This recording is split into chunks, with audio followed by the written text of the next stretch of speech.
جاءت معذبتي في غيهب الغسق، كأنها الكوكب الدري في الأفق. فقلت: نورت يا خير زائرة، أما خشيت من الحراس في الطرق؟ قالت ودمع العين يسبقها: من يركب البحر لا يخشى من الغرق. فقلت: هذه أحاديث ملفقة موضوعة قد أتت من قول مختلق. فقالت: وحق عيوني أعز من قسم، وما على جبهتي من لؤلؤ الرمق.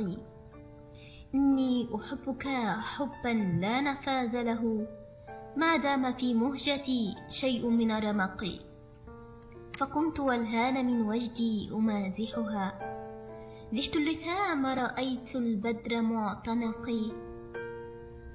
فقلت: إن العناق حرام في شريعتنا. قالت: أيا سيدي اجعله في عنقي.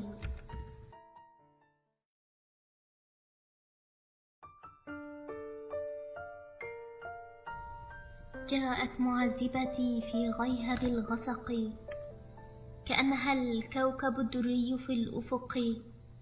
فقلت: نورت يا خير زائرة، أما خشيت من الحراس في الطرق؟ قالت ودمع العين يسبقها: من يركب البحر لا يخشى من الغرق.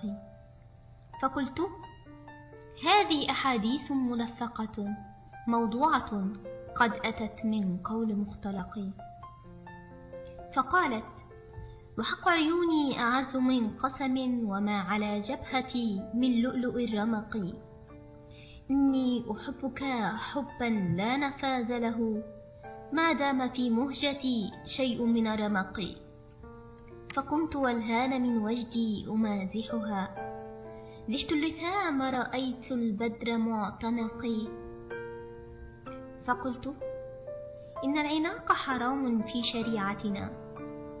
قالت: أيا سيدي اجعله في عنقي.